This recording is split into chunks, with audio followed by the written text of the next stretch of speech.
नमस्कार, मी हर्षल पाध्ये. कालच स्वातंत्र्यवीर सावरकर हा रणदीप हुड्डा दिनदर्शित चित्रपट पाहिला. खरं तर गेल्या 60 वर्षात स्वातंत्र्यवीर सावरकर यांसारख्या महान क्रांतिकारकावर अन्यायच झाला म्हणावं लागेल. कारण जर हा चित्रपट काढला नसता तर अनेकांना स्वातंत्र्यवीर काय आहेत हे समजलंच नसतं. म्हणजे ज्यांना माहिती आहे त्यांच्याबद्दल बोलतच नाही आहे, जे हिंदुत्ववादी आहेत त्यांच्याबद्दल बोलत नाही आहे. जी नवीन पिढी आहे, ज्यांना ही गोष्ट कळली पाहिजे, ती गोष्ट या पिक्चरमध्ये, या चित्रपटामध्ये अगदी हुबेहूब आणि अगदी असं म्हणायला पाहिजे की मुद्देसूद मांडलेली आहे. खरं तर या पिक्चरची सुरुवात होते 1897च्या प्लेगच्या साथीने. जेव्हा प्लेगची साथ आलेली तेव्हा रॅड नावाचा जो इंग्रज अधिकारी होता याने पुण्यामध्ये अक्षरशः थैमान घातलं होतं. कारण प्लेगच्या साथीच्या नावाखाली हा रॅड हा आपल्या भारतीय बांधवांवर अनन्वित अत्याचार करत होता. घरामध्ये घुसून प्रत्येकाला बाहेर काढत होता. स्त्रियांवर त्यांनी बलात्कार केले. असा हा रॅड हा जो अधिकारी होता याचा वध हा चाफेकर बंधूंनी केला. पण या पिक्चरची थोडी पार्श्वभूमी अशी आहे की हा पिक्चर सुरू प्लेगच्या साथीच्या वेळेस होतो. त्याच्या आधी थोडं त्यांनी दाखवलेलं आहे की आद्य क्रांतीवीर वासुदेव बळवंत फडके यांनी जे बंड केलं 1857च्या उठावानंतर, त्या 1857च्या उठावानंतर जे फडक्यांनी बंड केलं ते बंड फसल्यानंतर क्रांतिकारक किंवा क्रांतिकारी हे निर्माणच होत नव्हते. आणि टिळकांचं जहाल युग सुरू झालेलं. टिळकांनी संपूर्णपणे या भारतीय लोकांवर अधिराज्य गाजवलेलं. आणि टिळकांपासून प्रेरणा घेऊनच चाफेकर बंधूंनी रॅडचा वध केला. खरं तर चाफेकर बंधू हे टिळकांच्या एका भाषणाने प्रभावित झाले आणि त्याच्यानंतर रॅडचा जो अत्याचार चालू होता त्या अत्याचाराविरोधात चाफेकर बंधूंनी बंड पुकारलं आणि रॅडचा वध केला. गोंदे आला रे ही कथा ही सगळ्यांना माहितीच आहे. तर ही देखील कथा, हा जो सीन आहे, हा सीन या सावरकरांच्या चित्रपटामध्ये अत्यंत योग्यरीतीने मांडलेला आहे. आणि त्या चाफेकर बंधूंच्या फाशीनंतर चाफेकर बंधूंना फाशी झाली आणि त्याच्यानंतर स्वातंत्र्यवीर विनायक दामोदर सावरकर अर्थात आपले तात्याराव सावरकर हे तेव्हा पेटून उठले आणि त्यांनी लहान असतानाच अष्टभुजा देवीच्या समोर प्रतिज्ञा केली की मारता मारता मरे तो झुंजेन. आणि या इंग्रजांना एक तर या देशातनं हाकलून लावेल, नाहीतर मारता मारता मरे तो झुंजेन. अशा पद्धतीने या चित्रपटाची जी स्टोरी आहे ही सुरू होते. आणि खरंच सांगतो की हा जो चित्रपट आहे ना, अशा पद्धतीचे चित्रपट यायला हवेत. आणि रणदीप हुड्डा यांनी हा जो चित्रपट काढलेला आहे खरंच त्यांना मानायला लागेल. कारण मी एका मुलाखतीत ऐकलं की त्यांनी त्यांचं घर देखील विकलं हा चित्रपट बनवण्यासाठी. कारण आधी शक्य नव्हतं, याआधी असे चित्रपट बनवणे शक्य नव्हतं जे आता झालेलं आहे. स्वातंत्र्यवीरांचा जो त्याग आहे ना, ज्यांना लोक माफीवीर म्हणतात, स्वातंत्र्यवीरांनी काय केलेलं आहे हे आपण म्हणजे वाचलं तरी आपल्या अंगावर काटे येतात. ते अंदमानचा जो कोलू आहे ना, आपण एक दिवससुद्धा तिकडे घालवू शकत नाही त्या काळ्या कोठडीमध्ये जिथे स्वातंत्र्यवीरांनी इतकी वर्ष घालवली. 50 वर्ष, 25 अधिक 25 अशी काळ्या पाण्याची शिक्षा झालेला हा पहिला वीर आहे ज्याला 2 वेळा काळ्या पाण्याची शिक्षा झाली. पण स्वातंत्र्यवीर म्हणालेले 1960ला माझी जी सुटण्याची तारीख आहे तिथपर्यंत इंग्रजांनो तुमचं देशावर या राज्य तरी राहील का. आणि खरंच त्यांच्या म्हणण्याप्रमाणे राज्य नाहीच राहिलं इंग्रजांचं. तर अशा पद्धतीने हा जो चित्रपट सुरू होतो तो चित्रपट पुढे सरकतो, कथानक पुढे सरकतं. आणि त्याच्यानंतर जे सावरकर आणि लोकमान्य टिळकांची भेट दाखवलेली आहे, खऱ्या अर्थाने आपण असं म्हणू शकतो की टिळकांपासून प्रेरित झाले.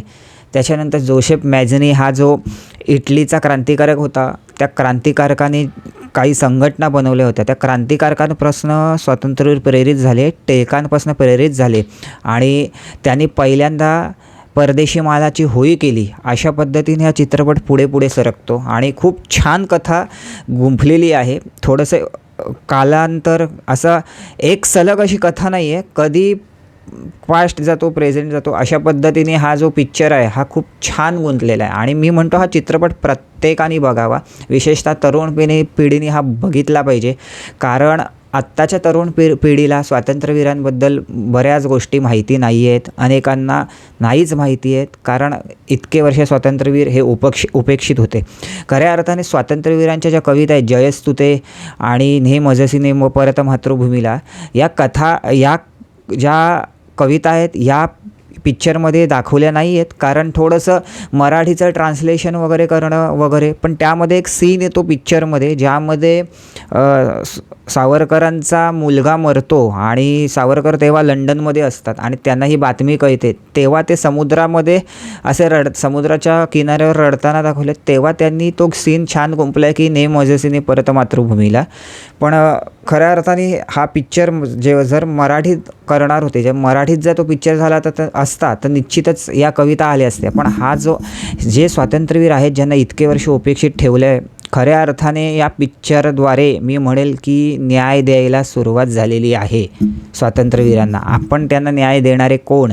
पण त्यांच्या या इतिहासाला, जो इतिहास इतके वर्ष दाबून होता, तो आता बाहेर येत आहे. आणि आपण बघू शकतो स्वातंत्र्यवीरांनी जे 1857चं स्वातंत्र्य समर हे जे पुस्तक लिहिलं, त्याआधी 1857च्या उठावानंतर 1857च्या बंडाला शिपायांचे बंड किंवा बंडखोरी असंच इंग्रजांनी नाव दिलेलं. पण पहिल्यांदा स्वातंत्र्यवीरांनी या बंडाचं जे चित्रण उभं केलेलं इंग्रजांनी, त्याचा जो पॉईंट ऑफ व्ह्यू आहे तोच बदलला. सावरकरांनी या बंडाला 1857चा स्वातंत्र्य समर हा आपला पहिला राजकीय स्वातंत्र्याचा उठाव आहे हे नाव दिलं. आणि सावरकर जेव्हा इंडिया हाऊसला होते तेव्हा सावरकरांनी हे पुस्तक लिहायला घेतलं आणि हे पहिलं पुस्तक आहे. मी सांगू शकतो की इंग्रजांनी पुस्तक प्रकाशनाच्या आधीच बंदी घातली या पुस्तकावर. म्हणजे किती इंग्रज सावरकरांना घाबरायचे हे आपण यातनं आपल्याला कल्पना येऊ शकते. आणि खरंच 18 वर्षाचे जे क्रांतिकारक आहेत, मग मदनलाल धिंगरा फासावर गेले, खुदीराम बोस फासावर गेले, त्याच्यानंतर भगतसिंग फासावर गेले. भगतसिंग तर सावरकरांपासून प्रेरित होते.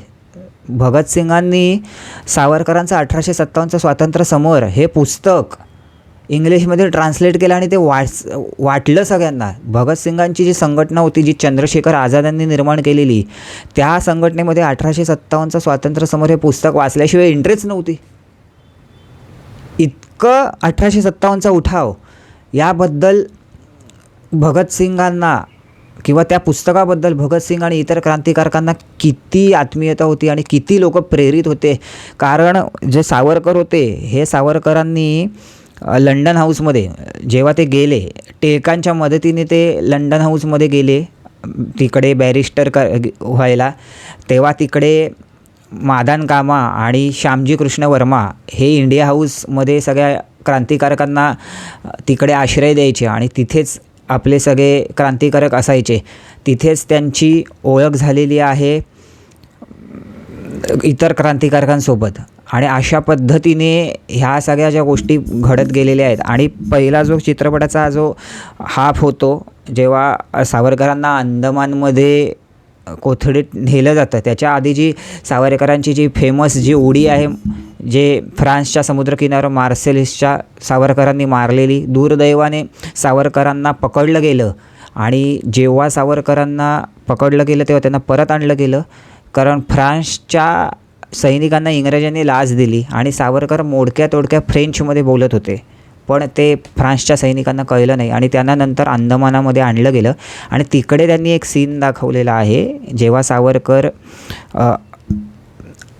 आंघोळ करतात तेव्हा ते थंड पाणी असतं आणि तिकडे एक परधर्मीय जो जेलर असतो तो सावरकरांना लाथ मारताना दाखवलेला आहे. आणि आता काय तुला गंगाजल आणून देऊ का, असा जो सीन आहे आणि तिथे मध्यंतर होतो पिक्चरचा. आणि त्याच्यानंतर तो जो एक पिक्चरचा जो मध्यंतर आहे ना, तो एक इम्पॅक्ट आपल्यावर पडतो की आता पुढे काय होईल. म्हणजे स्टोरी माहिती आहे आपल्याला पुढे काय होईल, पण तेव्हा असं वाटतं की आता काय, याच्या पुढचे सावरकर काय आहेत.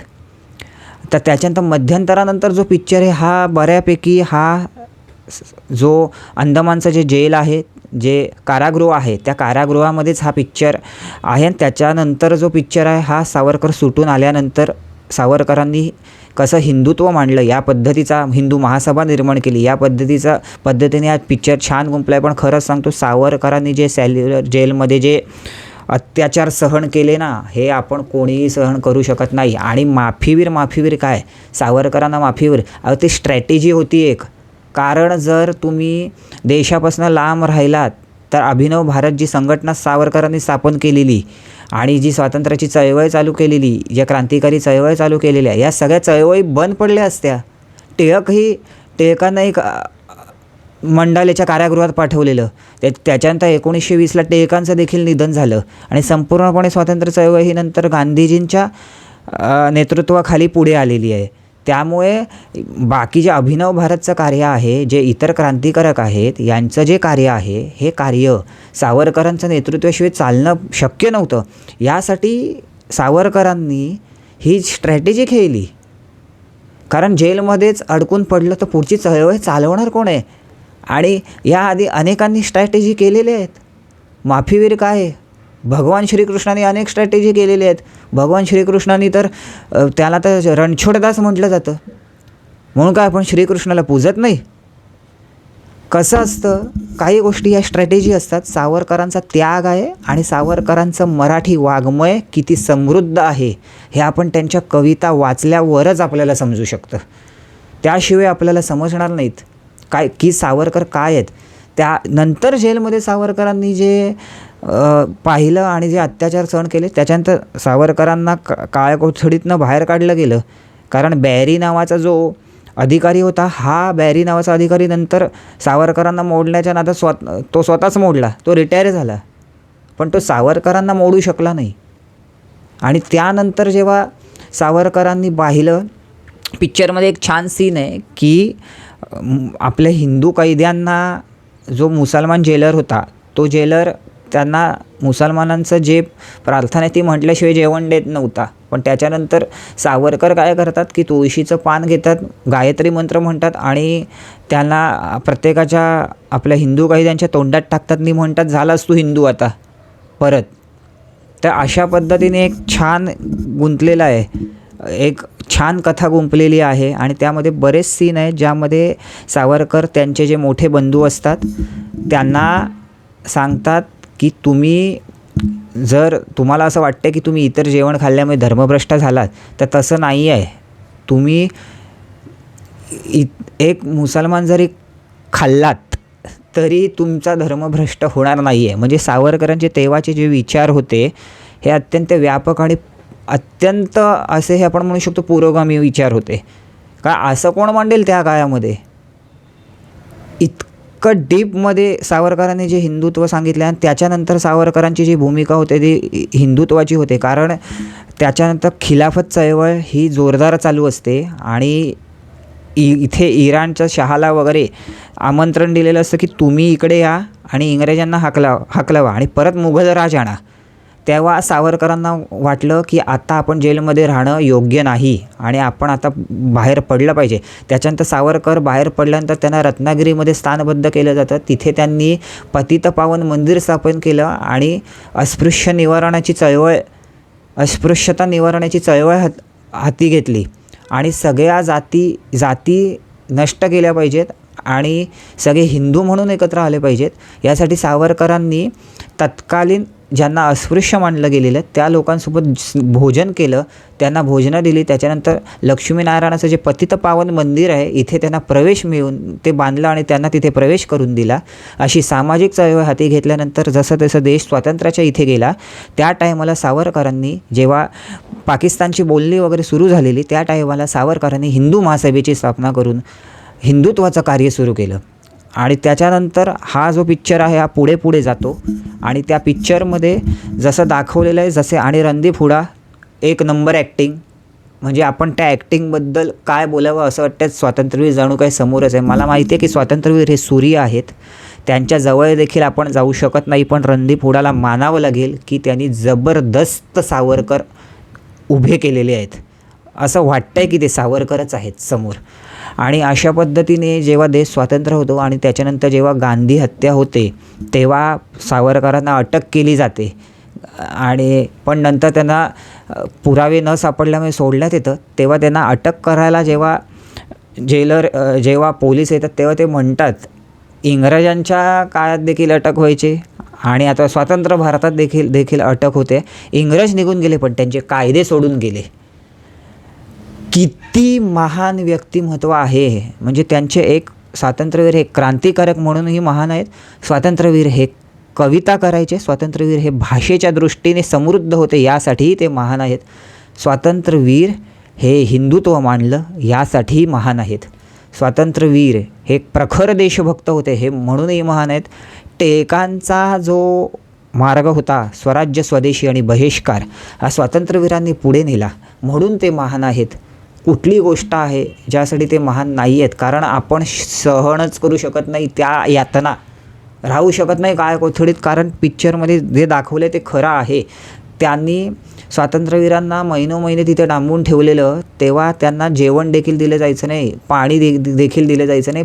जेवण दिलं ते त्यात किडे असायचे आणि आपल्याला शौचाला जावं लागतं ते त्यांना तिथेच करावं लागायचं. त्याच दुर्गंधीमध्ये त्यांना राहावं लागायचं. म्हणजे तुम्ही विचार करू शकता की काय या माणसाने भोगलं असेल देशासाठी आणि इतर क्रांतिकारकांनी देखील. म्हणून मी म्हणतो स्वातंत्र्यवीर हे क्रांतिकारकांचे मुकुटमणी आहेत आणि आपण हा पिक्चर सगळ्यांनी जाऊन बघितला पाहिजे थिएटरला. कारण रणदीप हुडा यांनी अत्यंत चांगलं काम केलेलं आहे. त्यांनी त्यांची जमीन विकली आणि हा पिक्चर काढलेला आहे. त्यांना कोणी सपोर्ट केलेला नव्हता, पण छान अशा पद्धतीने हा पिक्चर काढला. आपलं कर्तव्य की आपण हा पिक्चर जाऊन बघितला पाहिजे. कारण या पिक्चरला स्टार वगैरे देण्याच्या मी भानगडीतच पडत नाही. कारण मी काय मूव्ही रिव्ह्यूअर नाही आहे. मी एक स्वातंत्र्यवीरांचा अभ्यासक आहे, इतिहासाचा अभ्यासक आहे. त्याच्यानंतर छत्रपती शिवाजी महाराज, लोकमान्य टिळक, स्वातंत्र्यवीर यांचा मी अभ्यासक आहे. आणि मी जेवढा स्वातंत्र्यवीरांचा अभ्यास केला आहे, करतो आहे, म्हणजे त्यांच्यापर्यंत काही आपण पोचू शकत नाही. म्हणजे त्यांचा अभ्यास, त्यांची भाषा शैली देखील समजून घ्यायला आपल्याला क्लिष्ट वाटते, कठीण आहे ती, समजून घेतो आहे. आणि अशा पद्धतीने जसं रणदीप हुडानी पिक्चरमध्ये स्वातंत्र्यवीरांना मांडलेलं आहे. पिक्चर संपल्यानंतर एक रॅप सॉन्ग सुरू होतं. आम्हाला एकदम असा धक्का बसला, अरे हे काय म्हणजे स्वातंत्र्यवीरावर रॅप सॉन्ग कुठून आलं? पण ते तरुणांना अट्रॅक्ट करण्यासाठी एक रॅप सॉन्ग आहे. छान आहे ते पण, कारण तरुण देखील अट्रॅक्ट झाले पाहिजेत आणि तरुणांना हा पिक्चर कळला पाहिजे. सगळ्यांनी हा पिक्चर जाऊन बघा असं मी विनंती करतो. अनेक हिंदुत्ववादी यूट्यूबर्स आहेत, ते सगळ्यांना हेच सांगत आहेत की हा पिक्चर जाऊन तुम्ही बघा. तुम्हाला बघितल्यावरच ते समजेल की ते काय आहे. आणि तुम्ही स्वातंत्र्यवीरांना वाचा. स्वातंत्र्यवीरांचा 1857चा स्वातंत्र्य समर हे पुस्तक वाचा. काळं पाणी हे पुस्तक वाचा. स्वातंत्र्यवीर वाचा, तरच स्वातंत्र्यवीर समजतील. बाकी काही सांगणं नाही. धन्यवाद.